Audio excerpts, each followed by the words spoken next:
Hello friends, কাঁচা আম বাজার থেকে চলে যাওয়ার আগেই এইভাবে আম সংগ্রহ করে সারা বছরের জন্য কিন্তু রেখে দিতে পারো। এতে আমের স্বাদ গন্ধ দুটোই কিন্তু বজায় থাকবে। কাঁচা আমকে ভালোভাবে ধুয়ে পরিষ্কার করে নিতে হবে, তারপর খোলা ছাড়িয়ে টুকরো টুকরো করে কেটে নেব।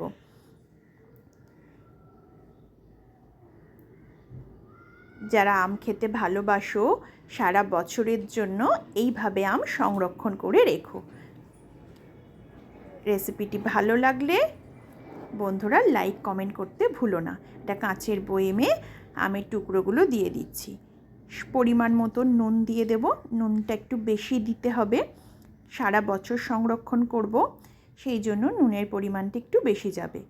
দিয়ে দিলাম জল আর 2 টেবিল স্পুনের মতন ভিনিগার, আর সামান্য জল দিয়ে কাঁচের বোতলটাকে খুব ভালোভাবে মিশিয়ে এইভাবে স্টোর করে সারা বছর রেখে দাও।